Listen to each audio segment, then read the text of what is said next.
Welcome, one and all, to the 20th episode of Sentai Writers United podcast. Before we begin, I feel I must introduce our people once again. For my order, we're going to start with Eric. How are you? Hey, how's it going? I'm doing fine. Awesome. Next, we have KRX50. Hey guys, not gonna be turning my webcam on today just because I'm not feeling quite so well, so my appearance is rather. To the 20th episode of Sentai. Derailed. There we go. I fixed it. And then, last but not least, we have Volt. Again. For my order, we're going to start with... You broke it again. I'm breaking things. So, Frogs will be here later on. He's running behind. So, but we've been talking with him, and he said to go ahead and start. So we're going to go ahead and start. Tonight, due to a time crunch, we're doing things a little differently. We are going to bypass all of the articles that we normally do for the week and go straight to our topic, which, if you cannot tell by our title, is Space Sheriff Shaider, Next Generation. With my first introduction of Space Sheriff having been just little tidbits from Gokaiger, we've already done Charivan, so that was a good twist. This was even more of a twist that I wasn't expecting. It has the same plot, kind of, from the first, from the Charivan movie, where it's following this horror girl, but it has one heck of a twist. So, anyway, I'm just going to hush for a moment. We're going to talk about how we feel about it. So first, we're going to start with Eric. I love the movie. It's unfortunate because with the way the movie ended, I feel like we're not gonna get anything in regards to Space Sheriffs anytime soon. Made me really sad. I enjoyed the movie. I love the tidbits in regards to how it related towards previous Space Sheriff Shaider, the nods, the plot. It felt a little different from Sharivan and Gavan, but it was good still. I liked how they made it all connected, how they connected it all, should I say. Yeah. It's always good to finally connect everything at one point. Yeah. KRX50. Alright, so for me, like I said back during the starting one episode, I did say that I planned to watch the two Space Sheriff Next Generation movies back to back as kind of double feature, and so I did that. I actually did it just early today, and what I found was that I really enjoyed the Shire movie, not so much the Sharivan one, but of course that was no topic in the past. But for me, I liked this because it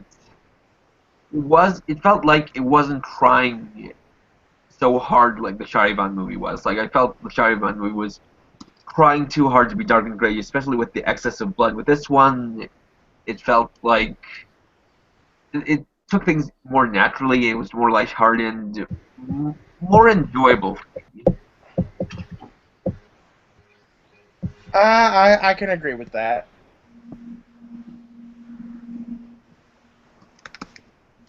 That's what bothers me. I want to know the reasoning behind the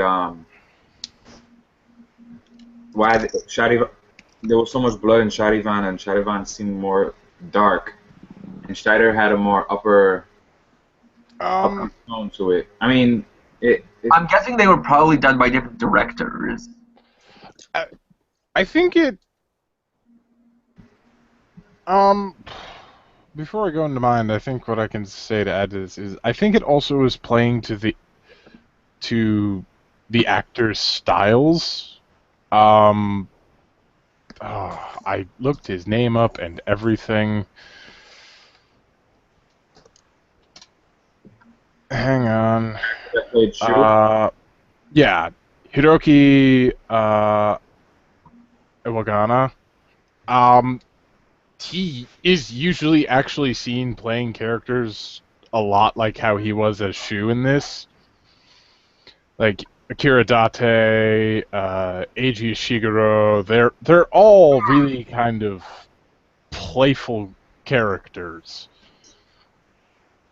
It's where he's most comfortable. So I think the movie was in a way directed to fit with his acting style, while I believe maybe Charivan's actor is more suited to playing serious, darker roles. Well, it was Go Fukami in Lucan Sentai Geki Ranger. Go had some pretty dark story moments. But could we really put it just towards that? Because remember, this is... I'd like to think of this as a trilogy. And the first movie with Gavan, it was dark too. You know, it was dark with Gavan, it was dark with Sharivan, and then Shaider ended on a more upbeat... And Well, actually, see, I think if you ask me... Oh, sorry, go ahead. I just looked it up, and this is kind of baffling. I just looked them up, and both movies have the same writer and director. So that it makes it really weird that the two have such different tones. I think I partially have an explanation for it, and or at least what goes through my head as a possible explanation, and that's because look at the personalities of Sharivan and Shaider. Sharivan seemed very serious all the time. He seemed what I would call very uptight, very rigid through that movie. And Shaider, it wasn't until the end of the Sharivan movie that he seemed to kind of let loose a little bit, a little. But then at the end, the Shaider movie, he's constantly playful, and that's his personality. Hence, why it gave off the personality, why it had that appearance. It may be that the actor is just like that, or that the actors are like that. But because both of them have the same writers, that could explain it to some degree. At the same time, I don't think that the personality of the main character should dictate the tone of a movie. What this may be a bit of a stretch in saying, with the overall like arch of not just Space Sheriff but Metal Heroes, there was a trend from when it started off as dark, and I've watched Gavan. That show was pretty dark for a kids show. Oh yeah. I've seen the progression of it from, all the way from Gavan to the Metal Heroes towards past, B Fighter, like the series past B Fighter and Kabuto Fighter, and it was, I probably messed up the name on that one just now, but B Fighter and B Fighter Kabuto, who were followed by Kabutak and then Robotak. Yeah, like towards the end of the Metal Heroes, they've gotten really, really childish. Like it was more like Happy Meal-ish. Like, yeah, because the characters had very big eyes. It looked very stereotypical, like what American think of anime. I think for me, if I could think of any reason why it'd be like this, I would say that perhaps they were trying to experiment and intentionally made them contrasting in tones to see which one would work better. Well, I mean, I think to kind of give an opinion on that, I can talk my opinions on this, which is if I had to judge the trilogy in ranking, I'd sadly put Gavan as like the weakest of the three movies, with Shaider beating it out and Charivan being the best of the three. For me, I'd put Gav on the top, Shaider second, and Charivan bottom. I couldn't take Gavan not transforming, I was yelling at the screen, you have superpowers, use them! But he did.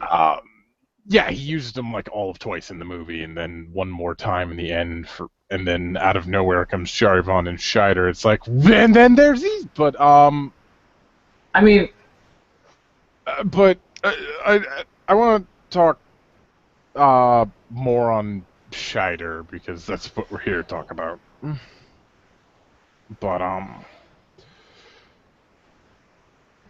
I think what I really enjoyed with Shaider is Hiroki. He's a really, really good actor, and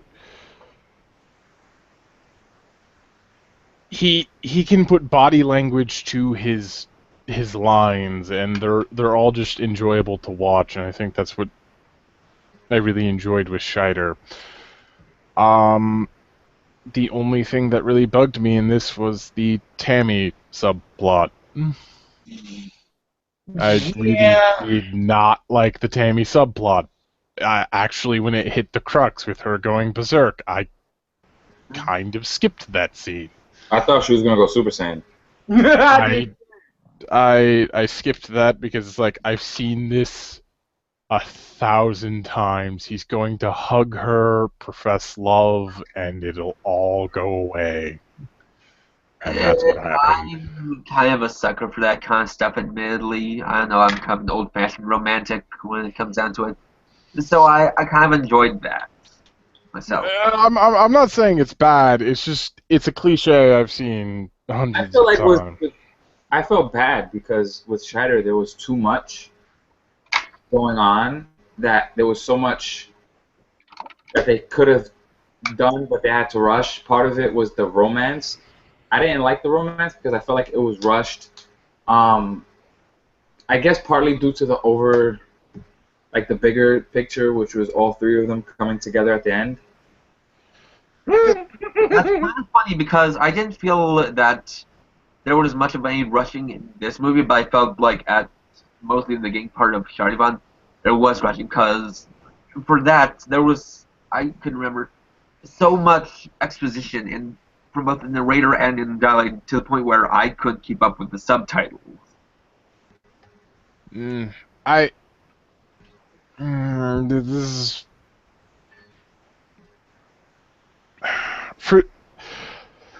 I'm trying to figure out how to word my opinions here. While you wait, if I could jump in. Yeah, go ahead. The fight with Shaider and the villain that kidnapped the commissioner's daughter. When they were fighting, he had said, you have too much, finishing moves, and then he comes out, with the laser blade and the Shaider blue flash, and he's like, I just said you have too many moves. Like, it was so funny because it just reminded me of Akiba Ranger for that one scene. I don't know if any of you guys ever seen Akiba Ranger. Now, see, I haven't seen Akiba Ranger yet. I've heard that it is hilarious and I need to watch it, but I haven't watched it yet. That's kind of the weird thing when it comes that I've noticed with what little bit I've watched of the Space Sheriff, and it's only been within, like I said, with Gokaiger and then these three movies. They do have a lot of finishing attack moves. I mean, it's like, okay, well, let's see, I can't kill it with this, so let's try this. Well, dang it, that didn't work. All right, punch. No. Done. Boom, boom. No. Let's slice into pieces. That'll kill him for sure. Shit. For this Shaider 2, I think it was part of his personality to try to be super flashy and just kind of use all these different moves. Well, yeah, I do think in that instance that does make sense because out of the three, Gavan... Okay, so Gavan has not really a full-on serious mega attitude all the time, but he knows when he can let loose a little bit. Shaivan definitely has the must be serious all the time. My calculations are perfect and blah blah blah. And then Shaider he couldn't give a rat's ass. I think I can explain it in a better way. You have Charivan on one extreme, who is the serious, calculating guy, and then you have Shaider on the other extreme, who is the playful one, and then you have Gavon in the middle, who is the blend. Yeah. That And makes a lot more sense. And that, now that I think about it, this movie showed one thing that I really, really want, and that is, I want a movie that focuses on all three as a trio, because they interact hilariously. Yes. Especially at the end. That one scene at the end is hilarious, if you ask me. I love when Sharivan and Gavan were, going off to find Horror Girl. That I enjoyed that. It was good. Speaking of the other two, one thing I'll say is that I like that in this movie they appeared more, whereas with the Charivan movie, it was kind of like they threw in Geki and Shu in the beginning, and then it was all Charivan, all Kai, and then they kind of came back at the end. With this, they were better kind of interspersed throughout the film. Yeah. Right, yeah. I think. I think the only thing that kind of got a bit grumpy at was how, I'm gonna say, the mystery of Horror Girl was really easy to figure out. Yeah, once her room was revealed and they showed the picture, that's when it clicked to me. I mean, and if that makes me look stupid because I didn't catch it on sooner, then I apologize. I'm tired. But no, that's where it kind of solidified in my head. But there was, and this is where I kind of seem a bit weird, but I actually figured it out when they were doing that fight scene where Shu was handcuffed to Hilda, and Tammy was trying to attack him, and they kept showing off their legs. I was like, why are they drawing so much attention to their Don't they draw a ton of attention to Horror Girl's legs? Yes, they do. Oh my God, she's Horror Girl, isn't she?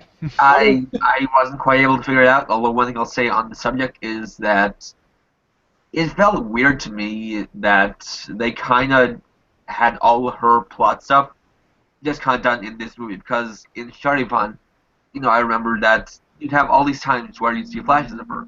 We didn't know who she was. She was just this strange girl with a bird head on. We didn't actually figure out who she was. We weren't even told about her until the end of the film. Then they just do her whole plot thing within Shaider. For me, I'm kind of actually glad that it was the girl. Like, I was actually, for me, I was surprised because I was blinded by the truth that it could have been the commissioner's daughter. Because for me, when I first saw Sharivan, I saw Horror Girl and I was just like, Jesus Louise, they're gonna try to revive Dawn Horror again. This is ridiculous. They just did this in the previous movie. So it was just like, I just thought they had like this Dawn Horror fetish that they were gonna do towards Shaider, and I was not looking forward to that. But then, they proved me wrong. I don't. As she said, she wasn't trying to revive Dawn Horror. She was trying to become the new Dawn Horror. Yeah, but if you watch Gavan, if you watch the original Gavan, you see that Dawn Horror was being revived. Yeah, but then no. She was Dawn Horror's right-hand man. So when I saw not knowing Shaider, when I saw Sharivan, and I saw Horror Girl, I was just like, oh no. Again with the Dawn Horror, can we do something with Sharivan's main villain or something? Okay, I'm not gonna lie, I actually didn't know about that because I had no idea the bird mask thing was supposed to be a reference to that because I hadn't watched any of Gabon.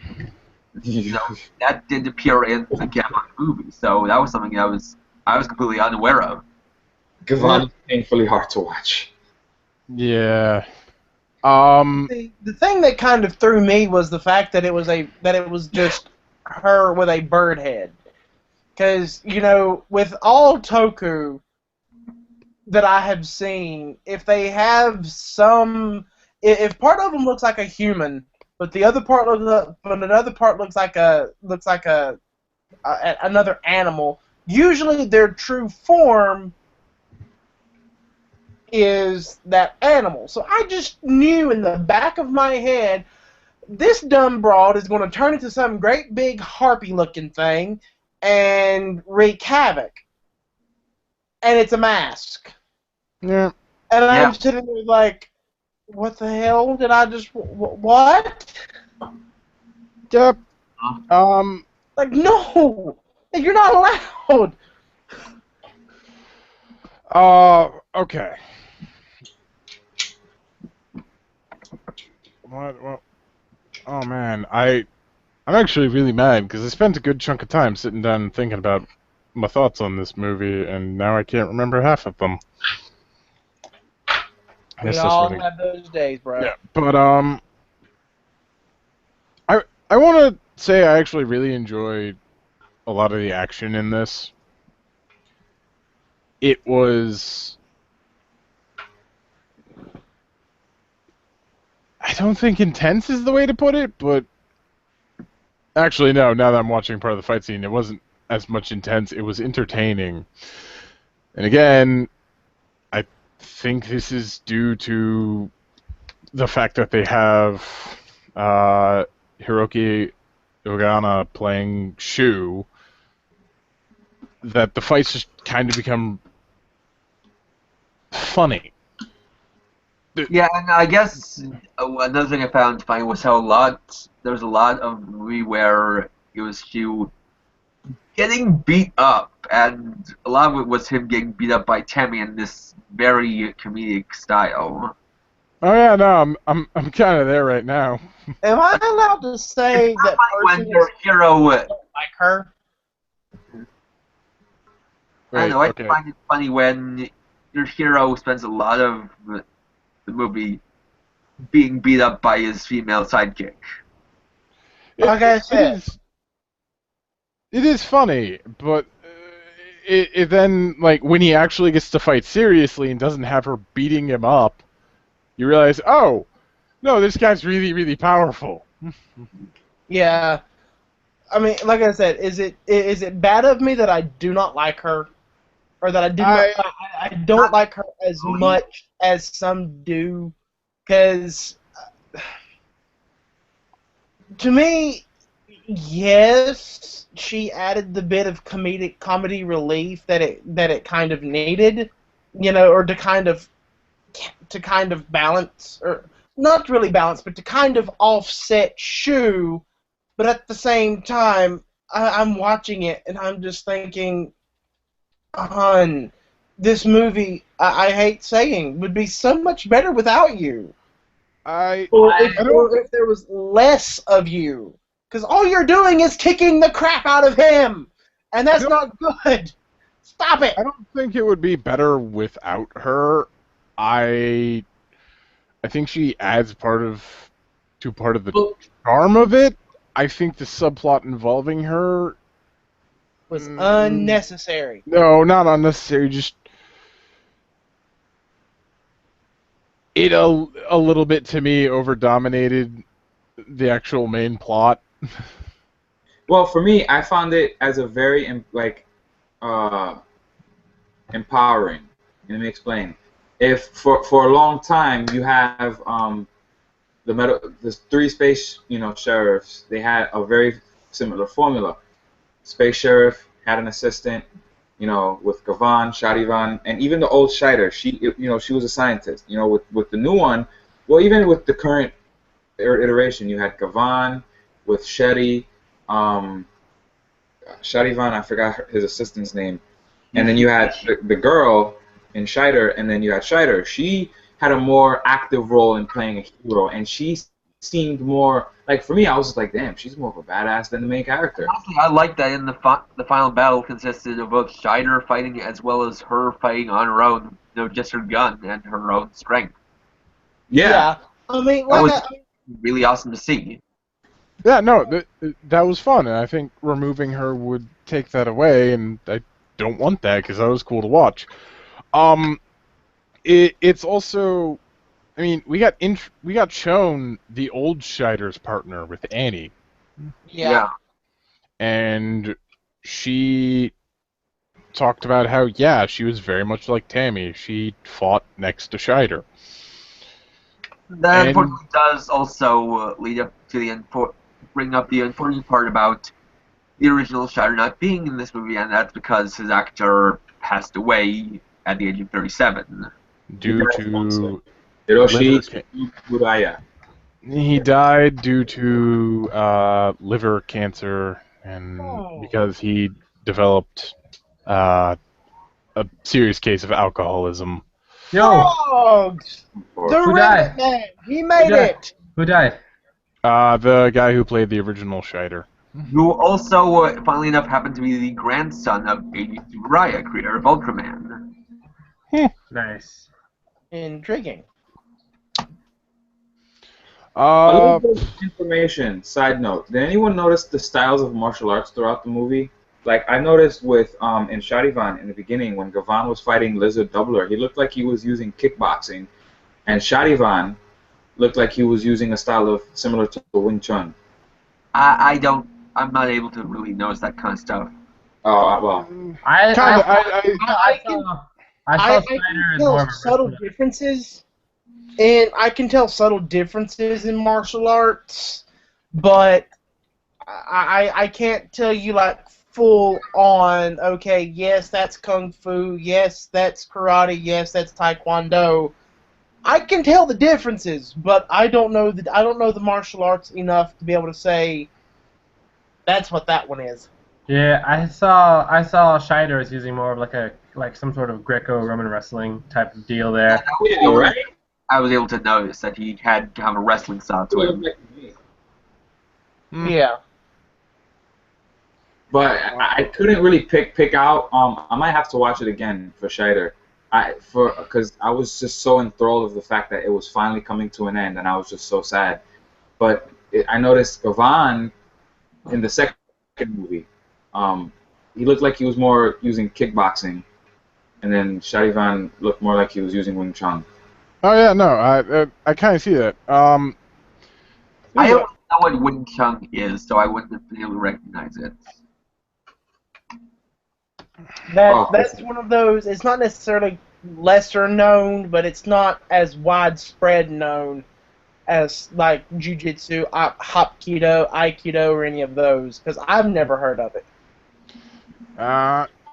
I'll tell you about it later. And I guess for me, a lot of times some martial arts styles just kind of all blend together. Like I can tell stuff like karate or judo, but there are certainly several martial arts styles that I can't, immediately identify. Muay Thai is really easy to identify. Yeah. Muay Thai! Beat the hell out of them! You don't even need to hide it because Muay Thai is super badass. Just straight up, just whoop out that stance and whoop their ass. Uh-huh. Pretty much, this is going to sound like the biggest bullshit thing in the world. If you want to have a good idea of what each martial arts is, go watch the... Damn it, now I forgot the name of it. It's an anime on Netflix. He learns all sorts of different martial arts. It's pretty good. And they're actually relatively accurate. Disciple Kenichi. Yes, that's it. Kenichi. Or, second option, get your ass whooped by every form of martial arts. That's what he does. I'm actually surprised I still have my teeth, because I used to practice martial arts in college, and I got kneed to the face. Oh. That hurt really bad. I do have one little Easter egg that they slipped into the movie that I actually really enjoyed. Which is? In the early part of the movie when he's at the cafe. Yeah. The guy Kushida, who's sang all of the Sheriff themes. You stole it from me! I was going there! Sorry. Well, I Oh, didn't hear what he said because he cut in and out. So you say it now, Bolt. okay. The guy playing the cafe master was Akira Kushida, the Yeah. guy who is famous for singing all of the Space Sheriff themes, as And well as he's the also the opening. O's driver. God dang it! Can people stop interrupting? Sorry. Sorry. He's also famous for possibly one of my favorite Sentai openings, which is Sun Vulcan. He also is, as Frogs interrupted to say, the O's driver, which, if you are familiar with Hiroki's work, he was the Kiridate birth in O's. And he's also every fighting song in O's. No, he only sung Power to Terror with Shu Watanabe. But he does like all the chants in them. Yeah. He's the O's driver. He's also the voice for the Metagaburi. So I'm not wrong. But I mean, like the fight songs in O's have chants done by Akira Kushida. Alright. Well, Therefore, I'm not wrong. No, I'm going through his discography, and it only says he did Power to Terror. Well, that was the only song he had actual verses on. For the other ones, he did do backing vocal chants in between the verses and the choruses. I think we're getting off the topic here. Okay. No, it's a fun little Easter egg. Which Because that is pretty cool, you know, because he finally gets to make an appearance in something that he's done, and you know, when he did this whole thing, you know, I was like, okay, why did he do that? There's something about. Is there something I don't know here? A signature pose of his. yeah, it's actually a signature thing he does. It's a fun little Easter egg, and if you want a lot of really good music, he's composed a lot of really good tokusatsu and anime music. I mean, that's, obviously, it will be called a cameo. Yeah, I guess. But yeah, only thing about his music is it's all kind of carries the same style. So in a way,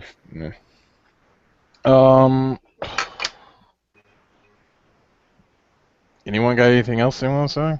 Well, what I do want to say is there was an interview in the Gokaiger versus Gavan movie.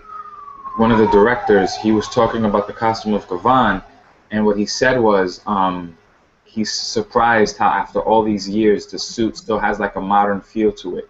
Like if you look at Kamen Rider and you look at Super Sentai, certain suits from back in the day, like, you know, done today, yeah, it looks nice because, you know, like if you look at Gokaiger, their suits, oh, that looks nice, probably because of the HD, but it's still, you can tell it was made in the 70s or in the 80s. Whereas, you know, with Gavan, or with the Metal Hero series, you know, the Space Sheriffs, even after all these years, they still have like this modern look to it. You know, like I personally disagree with that because I don't know, those to me do look dated. I'm in the middle with that statement. I see what you're saying. At the same time, I'm kind of on the same boat that KRX50's on. I see your point because I mean, no other suit that I have seen in Toku has had full body and helmet light up that I know of, where the actual suit lights up without it being rigged on there or, you know, computer generated on there, that I know of. I could be wrong. I haven't watched a whole lot. But at the same time, I see what KRX50 is saying because it still does kind of seem old. Like if The reason I say that is because of a couple of reasons. The first being the whole emphasis on the chrome, and the second being how the armor on the arms and legs it's not full armor. It's kind of these pieces laid on, so they're kind of exposed on the inner arms and the backs of the legs. And see, while I would personally love them to do this, I know they won't.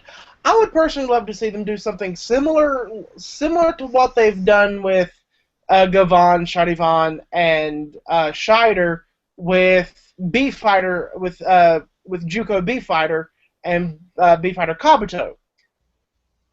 But I think a lot of people want that. We're probably not going to do that until like the future when But the problem is, I think the only problem with that is they would either have to try to find those suits in storage or make new ones and get as close as they could, or do like what a lot of people kind of anticipated was going to happen with this movie series and redesign the suits completely. Well, because something that kind of... there were the male hero, he's in Superhero Titan Z, and it showed, and two of the keys used were for Blue Beat from Juko B Fighter and B Fighter Kabuto himself. So it shows that they have at least some of the suits still. Right. But see, something that and I don't know if it was just someone being an idiot or if this was actually a possibility, but something that someone had said got me to thinking back when these movies were first being introduced. And the idea was that they were actually going to redesign the Gavan, the Shadivan, and the Shaider suits. Make them a little more up to date. Still have that somewhat old feel to them, so it would be like, oh yeah, we know who that is, but at the same time, bring it up to standards of today. Or well, I honestly, say that's kind of what I wanted from the beginning. I kind of want them to do something similar to Masquerade the First and Masquerade the Next, where they create these more modern suits for the old characters. And I mean, they did some edits to Gavon Type G, but for Charlie and Shaider, the new ones, they're the exact same suits as the old ones. Right. So that was the thought that went through my head because of this person. I forget who it was I talked to. But anyway, so that was the idea that crossed my mind. It's like, oh, okay, maybe that'll happen. And no, I mean, don't get me wrong. For anyone that's never watched any of the Space Sheriff series like myself, this was a good introduction to the old. Very good introduction to the old. Because we got an idea of what it was like, or something similar to what this series was like back then. At the same time, it was still a matter of that's kind of old and outdated And I think more than anything else, that should have been done for Space Sheriff Gavan in the movie, because I mean, in the movie, you had the original Gavon in it, Retsu Ikijoji. And so, you already had the original Gavon suit there, so they could have made the two more distinct by making a more different suit for the new Gavon. Because when you two Gavon side by side, you see how they're near the same suits, just with some details changed in the chest and head area. Yo, when Shaider first transformed, I was all like, damn, did you guys just pull that suit out of the closet? That looks hella old. But then, like, later on in the movie, I was all like, wait, now it looks different. What the hell? Like, for the first transformation, I was all like, yo, that is like the original suit right there. What is happening? Well, it's partly because of, it depends. Like, you have certain suits that are made for action, and then you have, suits that are made, for show. That the original suit, they probably used the rubber one, whereas the one that you see later that's all shiny was probably made out of fiber resin glass. But also the thing is that for the Space Sheriffs, the thing that I can tell is that for like the transformation stuff, they had when they're just sitting around, they use the more chrome suits, whereas for the ones they use for action scenes, they usually have these non-chrome metallic suits.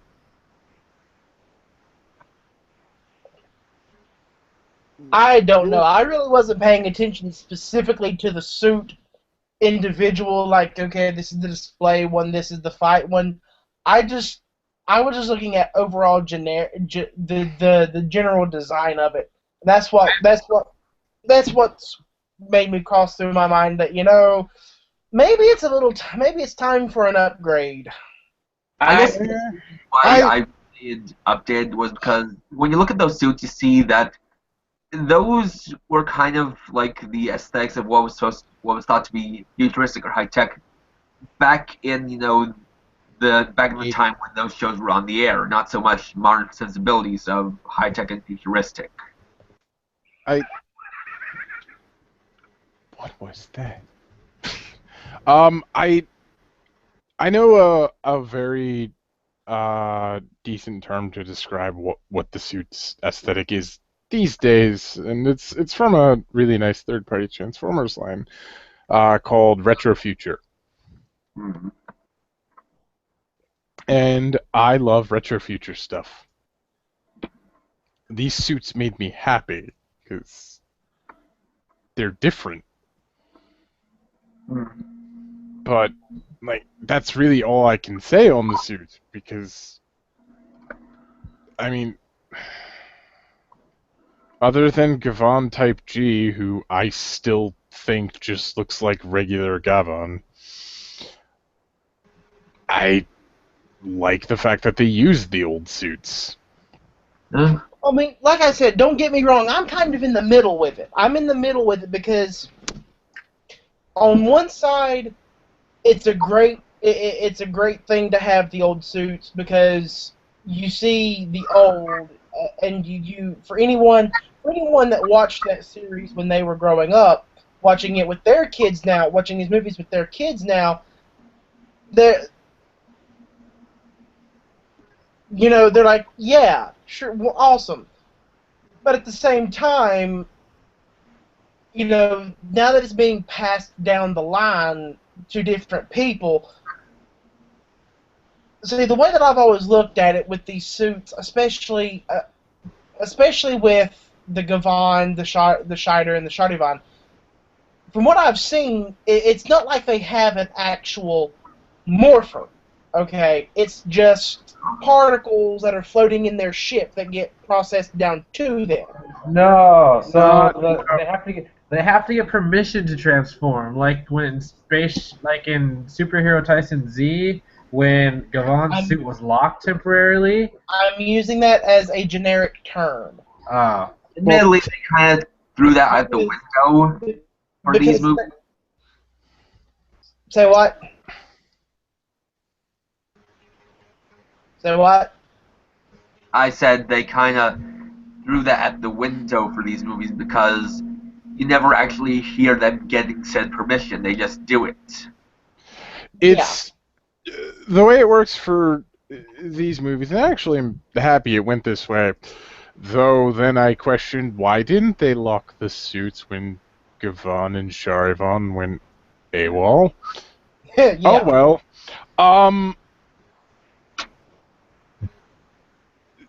They have permission at all times to use the suits. It's just there are limitations to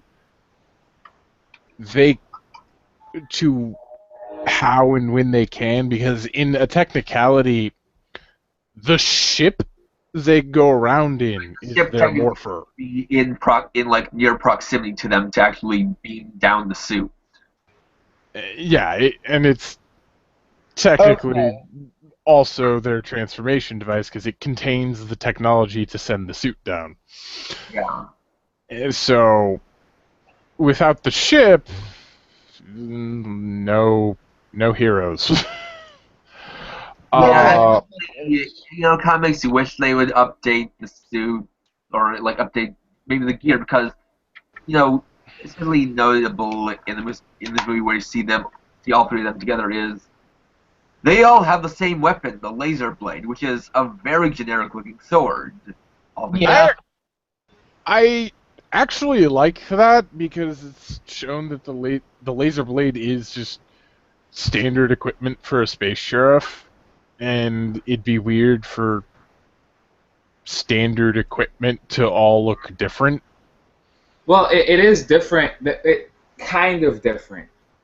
Each one has like some aesthetic differences. Like the grip for Gavon's sword is different, while like the very top of the grip for Charivan's has a yellow cap and it's got like a red lining along the grip. Well, if you just think about it, only Sharivan and Shaider have a gun. It's Gavan who he pretty much has a projectile that comes out from his hand in laser beam. You know what I mean? They're not all completely the same in terms of like weapon gear. You know? Yeah, because they're. Shaider didn't use his video beam in this movie. I mean, yeah, he did. Yeah, he did. He did. Yeah, he did. He did.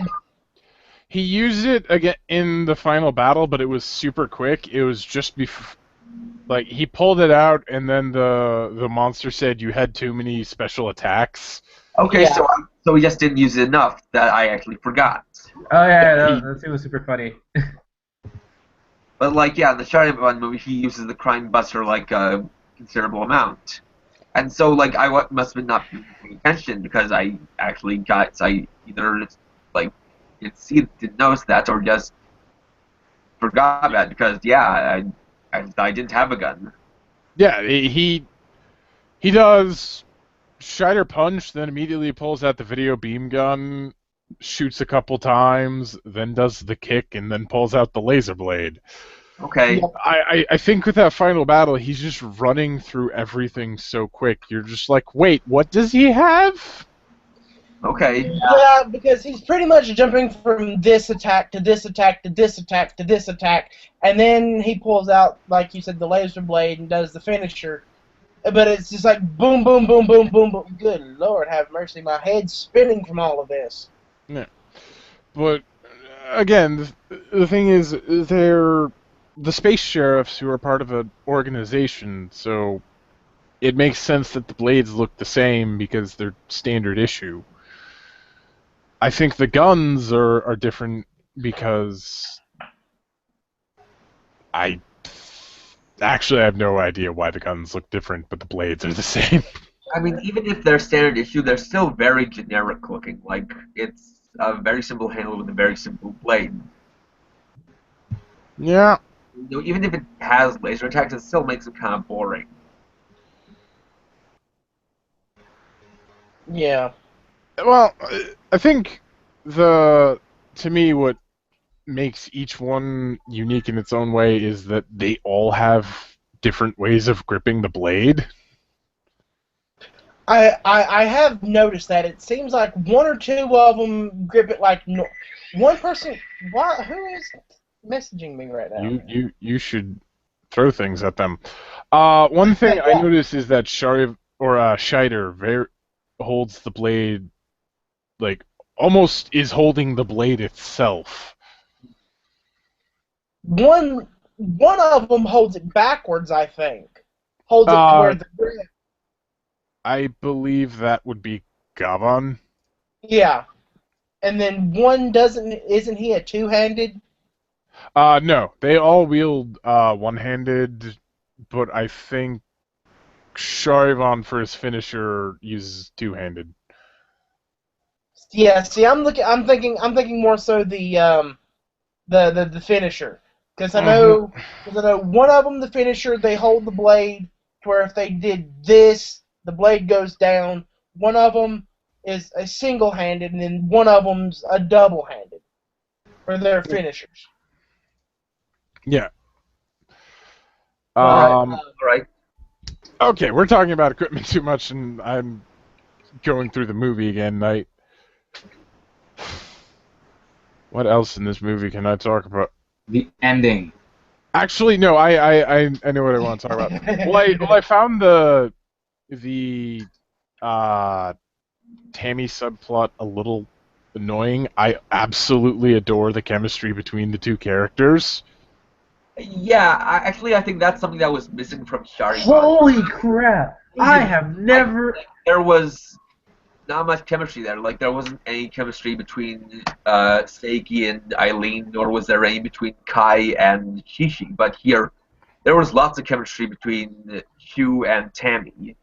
Holy shit! I have never in my life seen anybody kiss in a tokusatsu, and no Power Rangers doesn't count in this situation.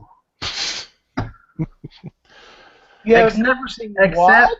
except maybe in the 009-1 movie where there was that sex scene between the cyborg and Axel, but I don't think there was any kissing in that scene.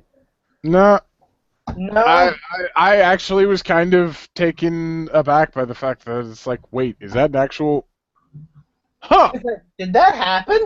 Yeah, no. It did. So I was watching the movie. I watched the movie on my way to work. I was watching it on a tablet on a bus, and like, I want to know what my face looked like to the other passengers when I saw that kiss, because I was just in shock. I was all like, I almost screamed "Holy shit!" on the bus. I was all like, "Oh my god!" You know, now that you say that, that is actually the first time in all of Toku that I have watched that I have actually seen a kissing scene. Yeah. I Like think there- I've seen a few, but Like there wasn't one between freaking Axel and Akiko and Double. There wasn't. This doesn't exist. What are lips? You know, I think you don't really see kissing in a lot of Japanese media unless it's intentionally romantic, and in this case, love was a very strong theme, so it actually makes sense to kind of have like the big turning point and the big save be through one of the strongest symbols of love in the human culture. Yep. That being a Yeah, kiss. that does make sense. Even though they're not humans, pretty much in a way, I guess if you look at it, they're saying love conquers all. Yeah. No, and I don't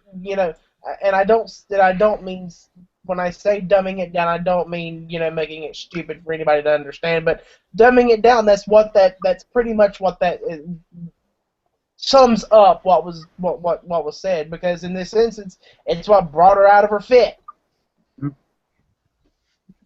So,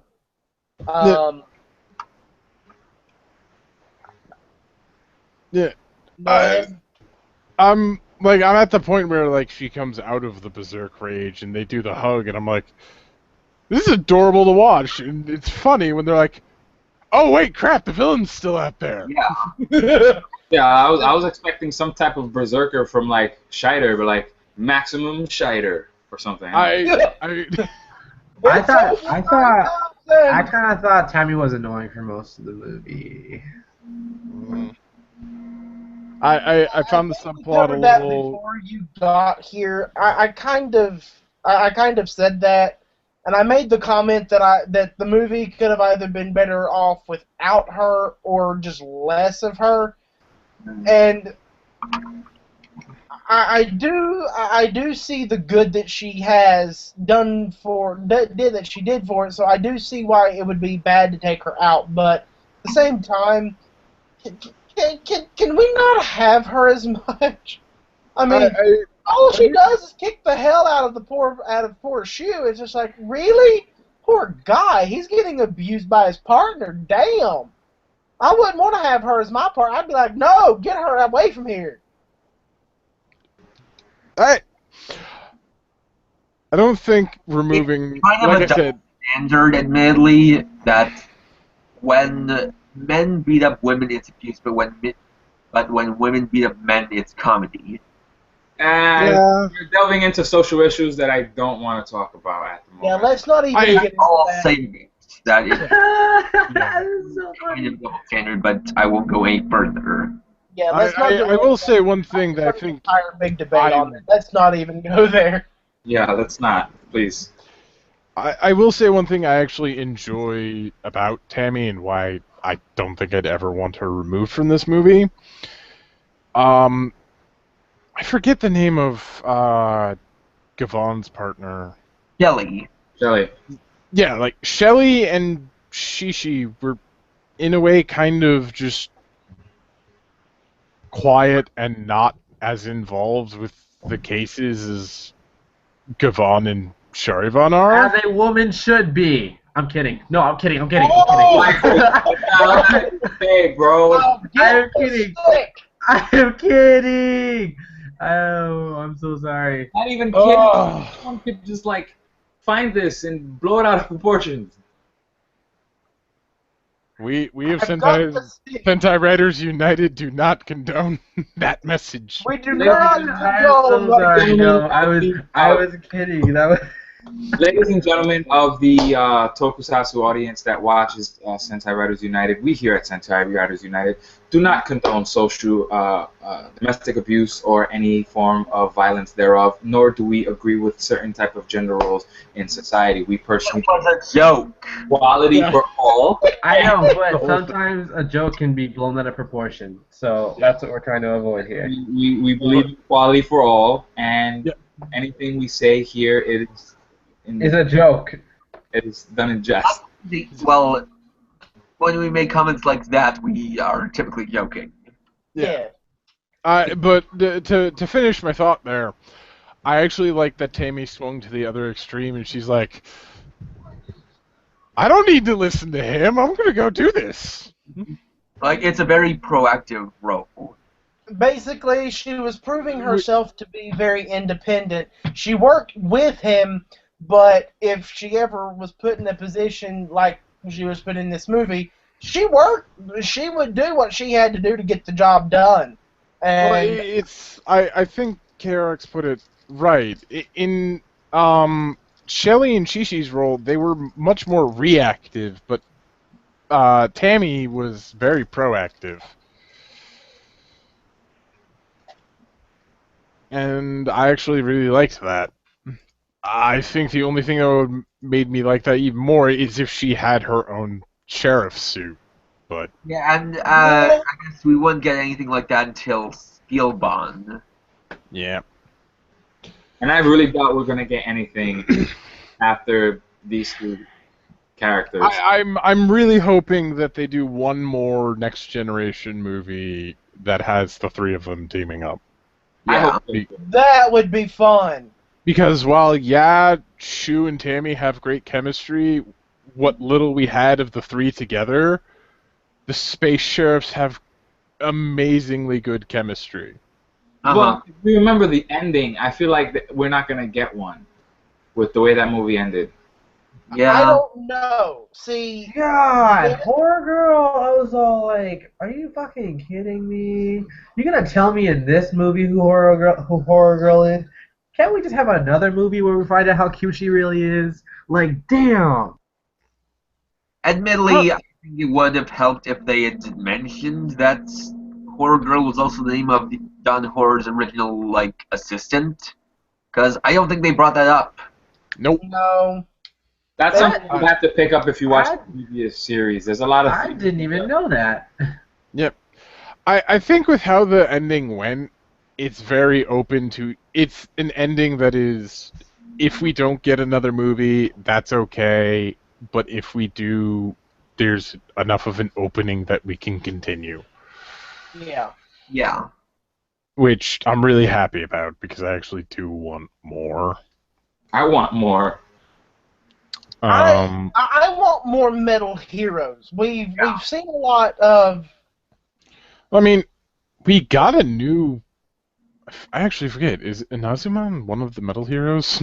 No, he's an Ishinomori hero. Oh. Dang. See, Like, yeah, the kind of trend with some of the last few Rider movies was like bring back old Ishinomori heroes, not so much metal heroes. I want, because of what little I know of Metal Heroes, I want more of it. Like, I wish somebody would hurry up and sub Juko B Fighter, because I loved watching Big Bad Beetleborgs as a kid. I'd love to see the original series that went in behind that to Along make with Fire Kabuto. well, both of them. Yeah. And I really, I honestly, we hear a lot. We always see more Kamen Rider. We see more Sentai, and that's good. But it seems like, with the exception of these movies, it seems like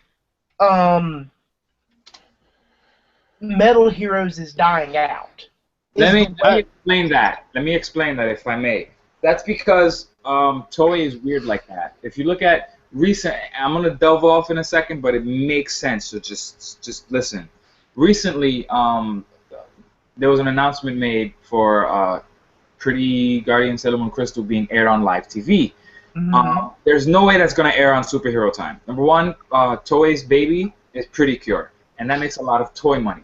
There's no way that they're gonna put Pretty Cure and Sailor Moon on the same block. Number one.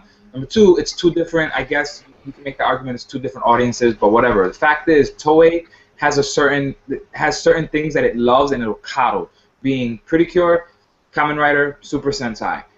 Metal Heroes came in during a certain time to fill in a Kamen Rider gap, but that gap, it's back. They're not going to put Metal Heroes on a time slot or back, to compete with two other shows that are already competing with each other for toy sales. Remember, toys. I don't. Well, here's the thing. A lot of later Metal Hero shows had plenty of toys.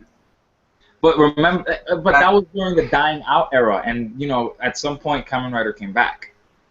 Well, the problem with that is, and this is where I kind of get to throw out some of my own knowledge here, but I don't think they don't want to bring it back because they don't have the slot, or that it won't, or for more toys, but they don't know if it will do good. Metal Heroes has been gone for a while, and I don't think a lot of kids in Japan even know what Metal Heroes are. Well, so nobody ever said they had to bring more of them back as another TV series. They could make more revival movies. Right. Well, that's always what I saw the revival movies as these ways to test, do people want these back? I saw it more as an anniversary kind of thing because Toei just loves to do anniversaries. I mean, you said it a while back. You said it a while back. Was it Vote? Was it a month ago? It was like, you get an anniversary, and you get an anniversary, and you get an anniversary. Everyone gets anniversaries. Well, yeah, that's pulling an Oprah. yeah. I can't recall any case of this Space Chef stuff having to do with any sort of anniversary. Especially since if they were doing it for anniversary, we would have gotten the Shaider movie 2013, I believe. Well, remember, they originally did the Gokaiger versus Gavan movie during the 30th anniversary, and if I recall, they decided to do the Gavan movie because there was a huge success with the Gokaiger versus Gavan movie, and then from there on. Well, actually, I'm sorry.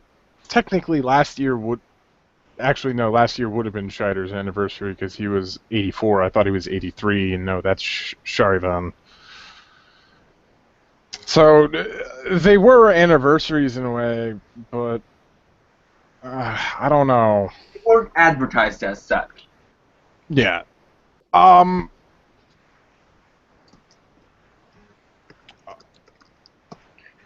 guess do you have anything else to say about the movie?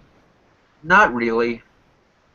As kind of a gag, I will say, wow, holy crap, Hiroki, you are ripped, and you use the entire later half of the movie to just show that off. Right? Right? I was all like, whoa, birth. Where'd your chest come from? Why is it?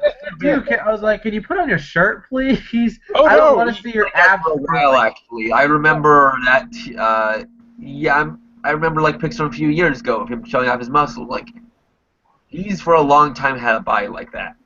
Yeah, no, I wasn't expecting that. That's fan service for the girls. And for the guys, we had all those upskirts. Yeah.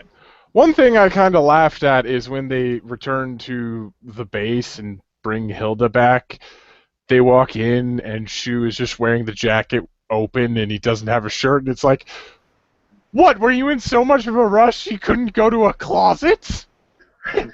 Well, yeah, I mean, considering that the girl that Tammy did rip his shirt off, literally. Yeah. No, and then when she was like, when she was after she ripped his shirt off in the movie, I made a joke because it all went in slow mo, and then she was just staring at him. I was all like, "What are you gonna do? Lick your lips next?" I swear, I almost expected that. I thought she was gonna lick her lips because the way she was like looking at him, she was like, what a fine man." What? Okay.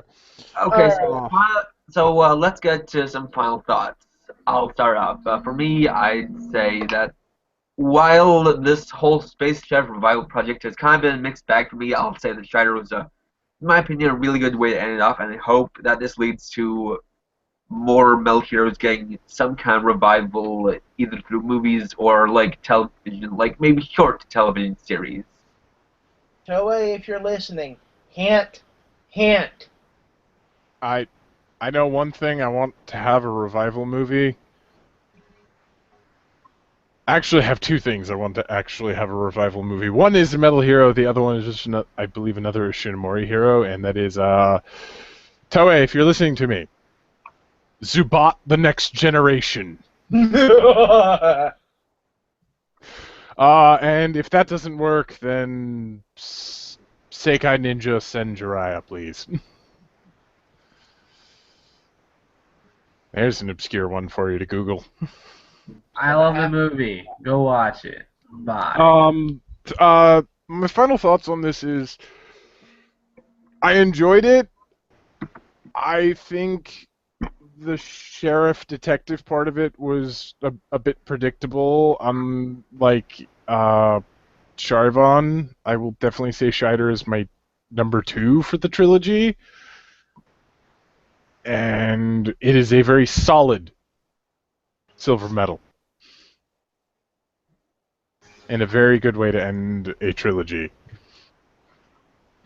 I mean, so far with this having been my introduction to the Space Sheriff series, these movies, especially this one, did a really good job of making that introduction, even though it's not the original people playing the parts of Govan, because a lot of them are either old or dead. And I don't say that nonchalantly, so please nobody kill me. But, they are, but it's new people playing these parts, but I think these new actors have really done well from what I can understand, and from what I have read reviews from other people in other countries. These characters have done really, or these actors have done really well to portray these new generations of the Space Sheriffs, and also, if this is an idea of what they're planning on doing in terms of revival series, I can't wait to see what they do, because there's a lot that they could go for to try. So I guess we'll just have to wait and see what they got. Yep. Anybody else? I'd say for me, the roller coaster ride started with Gokaiger versus Gavan. That movie actually got me into the whole Super Sentai, like the Japanese aspect of Tokusatsu. Before I was just, Power Rangers, okay, yeah, that's nice. But then when I saw that movie, my friend brought it to my house, and we watched it, and I was just like, holy crap, this is amazing. And not just the Gokaiger part, but the Gavan. And ever since then, like I saw the Gavan show. I was excited for the Gavan movie with the new Gavan suit. With Gokaiger vs. Gavan, it was very emotional. It continued down that path with the Gavan movie. I felt a strong connection to the character Sharivan. It hit me a lot when he had to go from this one kid who always thought about calculations and becoming his own man, to actually getting the to have the original Sharivan notice him, and actually went from saying, "I cannot accept you as Space Sheriff Sharivan yet," to the end of the movie he says, "Keep going, ganbaro, ganbare, Space Sheriff Sharivan." With this movie, more or less, it toned it down, in terms of, like, it was more like a love comedy, but at the end, it made me realize when they were walking together at the end scene, and when they said, no matter, as long as there's evil in the universe, these three space sheriffs will continue to fight. And then that's when I knew it hit me. I was just like, yo, this is over. I'm sad. I mean, I would love to see more, but I think this is it, and it's just been a really wonderful roller coaster ride for me. And I would just say, I've spoken to some people that just wanted to watch the Shaider movie. Just don't watch the Shaider movie. Go watch Gavan. Go watch Sharivan first, and then watch Shaider. Holy crap! This movie. I don't know if these three movies were very special to me. It touched me in a way that no other Toku series has ever done. Would you say that Metal Hero saved your life?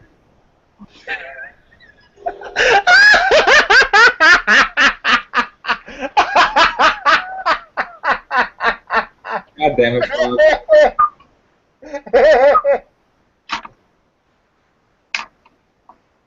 And then you wonder why I'm gonna let you borrow my spandex, right? I don't even want to know what's happening with that. So if that's all that we have, I think we're done for the night. So I do appreciate you all coming in and watching with us. For anyone that was wondering why we had no chat box this go around, I think I've figured out the reason why, and that will be taken into account for the next time that we have a podcast, so that we will have our chat box, because I enjoy our chat box. With all that said, I hope you all have a wonderful night. Later. Bye, everybody. Oh, Volt is back. Yep.